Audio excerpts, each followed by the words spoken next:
નમસ્કાર મિત્રો, ફરી સ્વાગત છે મારા વિડીયોની અંદર. આજના વિડીયોની અંદર આજે આપણે રિવ્યુ કરવાના છે દે દે પ્યાર દે 2 નો રિવ્યુ. તો રિવ્યુ પસંદ આવે તો લાઈક અને ચેનલને સબસ્ક્રાઇબ કરવાનું તો ભૂલતા જ નહીં. ખાસ કરીને વાત કરીએ સ્ટાર કાસ્ટની. તો સ્ટાર કાસ્ટની અંદર અજય દેવગન, આર માધવન, રકુલપ્રીત સિંહ અને ગૌતમી કપૂર એમ કરીને 4 મેઇન લીડ રોલમાં છે અને બાકી બીજા અન્ય રોલમાં છે. ખાસ કરીને સ્ટોરી લાઈનની વાત કરીએ તો સ્ટોરી લાઈનની શરૂઆતથી તમને હુક કરી દે છે. કારણ કે પ્યાર દે દે પ્યાર દે 1 ફિલ્મની સ્ટોરી લાઈનની વાત કરીએ તો ત્યાં કેવું હોય છે કે એક છોકરી અને એની ડબલ ઉંમરના કહેવાય ને કે બુદ્ધા સાથે મતલબ પ્રેમ થઈ જાય છે અને પ્રેમ થયા પછી તમે સ્ટોરીનો વળાંક છે ને એકદમ કહેવાય ને કે ગજબનો જોવા મળે છે. મોટા ભાગના લોકો છે આ જ ટાઈપની સ્ટોરી પસંદ કરતા હોય છે. કંઈક અલગ હોય ને, આની કોમેડી હોય અને એ પ્રમાણે રોમેન્ટિક હોય તો એ ફિલ્મો વધારે પસંદ કરતા હોય છે. એના કારણે હું પણ આ ફિલ્મ તરફ ખેંચાણો હતો.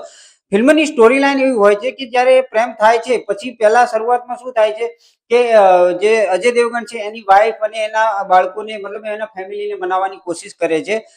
જ્યારે પાર્ટ 2 ની અંદર એ છે છોકરી એટલે કે રકુલપ્રીત સિંહ જે એમના માતા પિતાને મનાવવા માટે જાય છે અને આ જે ડ્રામા ક્રિએટ થાય છે એ જ આ ફિલ્મની સ્ટોરી છે.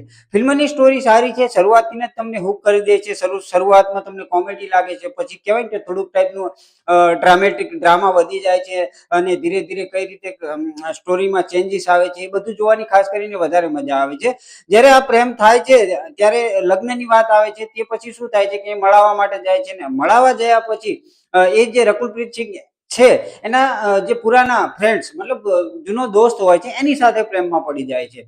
અને શરૂઆતથી જ તમને એવું લાગશે કે આમાં જે રકુલપ્રીત સિંહના પિતા છે એટલે કે આર માધવનનું જે પાત્ર છે એ પાત્ર સાથે કહેવાય ને કે પાત્રને એવું લાગી રહ્યું છે કે હું જ બધું કરી રહ્યો છું. મતલબ કે અમને કઈ રીતે દૂર કરવા અને શું કરવું એ બધું એને શરૂઆતથી આપણને એવું લાગે છે કે આ બધું આ જ કરી રહ્યા છે.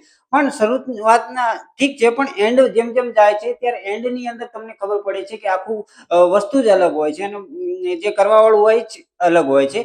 તો એ રીતની આખી સ્ટોરી છે. સ્ટોરી લાઈન સારી છે, હુક કરીને રાખે છે. એ પ્રમાણે સોંગની વાત કરીએ તો સોંગ પણ બહુ બધા સારા છે. એકદમ થિયેટરમાં તમે સાંભળો ને તો એકદમ જ ડાન્સ કરવાની ઈચ્છા થઈ જાય છે એ ટાઈપનું આ ફિલ્મ છે અને એ ટાઈપના સોંગ છે. એની સાથે સાથે વાત કરીએ કે સ્ટારકાસ્ટ સારી છે, સોંગ સારું છે, મ્યુઝિક સારું છે.